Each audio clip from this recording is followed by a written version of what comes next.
close your eyes. Pause the video if you need to. Just take a moment to breathe deeply and remember that you exist. Keeping your eyes closed, gently notice what occurs to you within your experience. Before you closed your eyes, you had lots of visual images and perhaps still some coloured light is flittering on your eyelids. Still you hear sounds around you, the taste on your tongue, the smell in your nose, the feeling of your clothes on your body. Focus on the sensations in your body. Are you tired or hungry? Are you tense or relaxed? And what are you feeling? Are you sad or happy? Are you bored or excited? Despairing or hopeful? And what are you thinking about? What thoughts are passing through your mind? Are they imprints from memory, thoughts about the past? Are they anticipations of the future? Don't chase them or get entangled with them or feel that you have to engage them. Don't judge them, whatever they may be. Just watch them. And now, considering all of these things in your experience, from your sensations to sense data to the thoughts inside your head, consider what it is that has been watching them. I've asked you to make an observation of everything within your experience, but clearly that means that you are distinct from everything in your experience because you are capable of experiencing it, of watching it, of noticing all the things that come and go within your life. If you focus carefully, you will see that this awareness itself, when not distracted or caught up in the particular content of your experience, is peaceful, still, and abiding. Now, what I just took you through was a very brief and probably not very good version of a particular form of Vedantic meditation called Neti.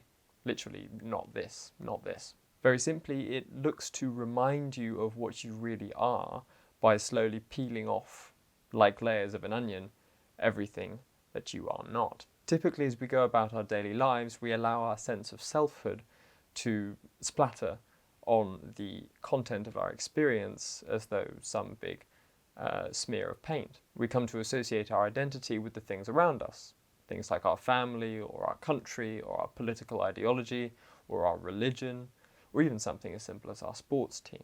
But what Neti wants to show you very simply is that the word I has a very strict referent, a very simple referent, and it is not any of those things that are mutable. That is all of the things that change, all of the things that are sometimes in your experience and sometimes not. There is a vital distinction that it wants to highlight that you can verify for yourself with this kind of meditation. I think that there are some fairly profound conclusions we can draw by reflecting on the nature of consciousness in this manner. When we consider the difference between our sense data and all the content of our experience and our experience itself, we see ever more clearly just how sharply they are distinguished. The former is dependent absolutely on our physiology and our psychology, which is to say it depends upon the kinds of organs you have in your body, the size of your brain, your rational faculties, all these things that could vary from creature to creature across the spectrum of evolution. And especially for human beings, it also depends upon your conditioning, the place where you were raised, the language you speak. All of these things determine the limits of the way you think and the way you can perceive the world. But the latter, which is to say the awareness of all these conditioned things, is not dependent on your physiology or your psychology. You can experience one array of data, whether that be seeing a waterfall with its glorious sounds and sights and evokes senses and feelings of lofty wonder. And then you can move to something completely different, a sort of silent, sad evening, tending a bar alone with a glass of whiskey. And in both cases, everything occurs within a unity of experience, a unity of awareness. Nothing in the content of experience, not your thoughts, not your sensations, not the objective data or the sense data that you receive. None of it is the same. It's a complete severance, a complete transition, and yet they are experienced in the same awareness.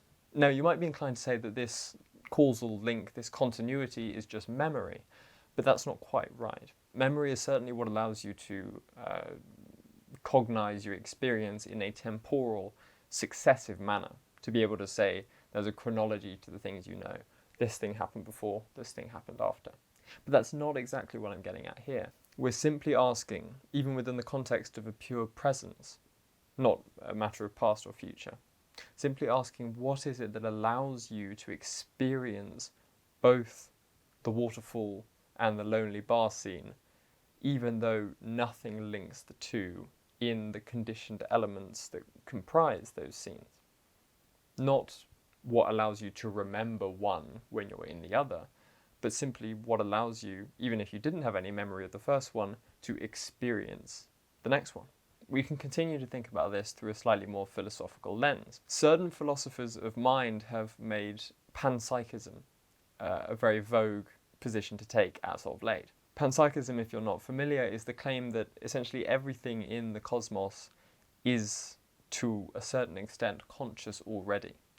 Everything has consciousness to some limited degree, and what human beings or other animals are simply higher expressions of that universal consciousness. Now, whilst panpsychism is very good in intention, which is to say, it recognizes that it's absolute nonsense to try and claim that consciousness emerges from pure matter, so it rightly rejects any reductive physicalism, it still falls short to the extent that it basically is still dualism.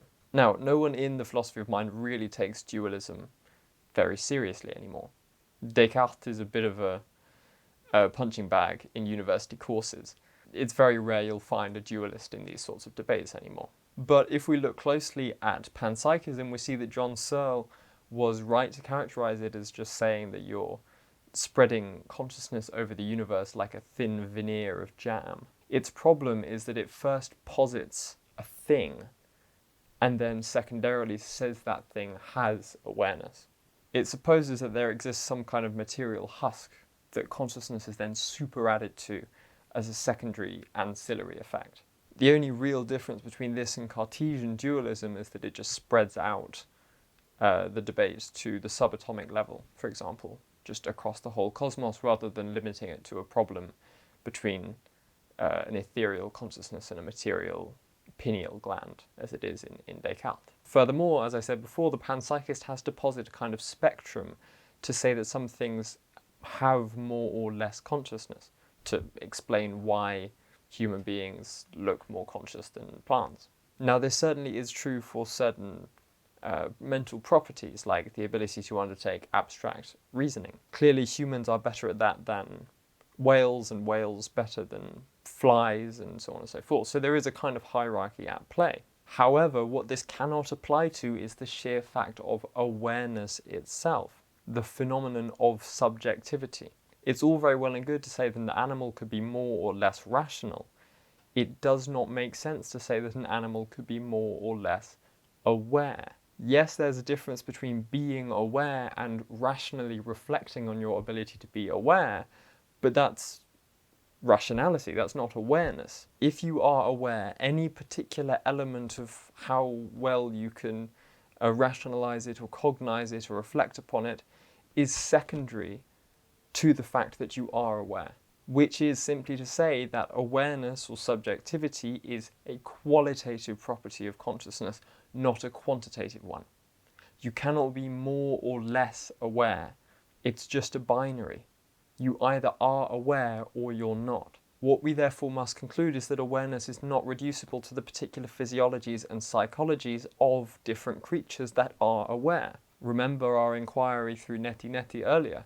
We find awareness when we strip away everything that is distinctive about my particular personality or psychology or physiology or anything in between, and just abide in pure awareness. What this leads us to, I believe, are some fairly radical conclusions, but conclusions that, if you follow my logic, I think are also perfectly rational. The big headline is that I believe this shows us that awareness or subjectivity is infinite. That is, it's not limited to time and space. And we know this, again, in our experience, because any sense of time and space, any sense of limitation is always due to our physicality, always due to our sense data.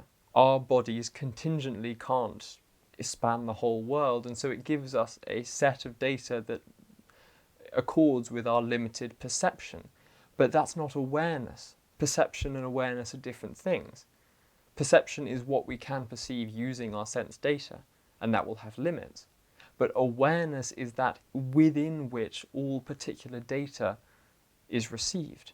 It's the field within which any particular entity occurs to us, any particular thought or feeling or object. Ultimately, that is, it is the screen on which we watch the movie of our lives. Subsequently, another radical conclusion is that the subjectivity you experience is the same everywhere. And so when we talk about you being aware, or another human being aware, or indeed even a fly being aware, we are talking about the same awareness, because you can't draw borders around it. You can draw borders around perception, you can draw borders around physiology, but once we show that awareness is not reducible to these things, it has to be this infinite field within which all those particular things occur.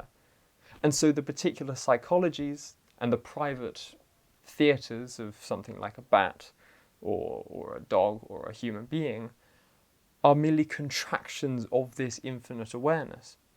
Definitely private unto themselves. You can't just know what it's like to be a bat, as Thomas Nagel will tell us, but that's particular to the bat's physiology and psychology. That's to do with its own particular conscious experience, not to do with awareness itself, which is by nature impersonal and infinite.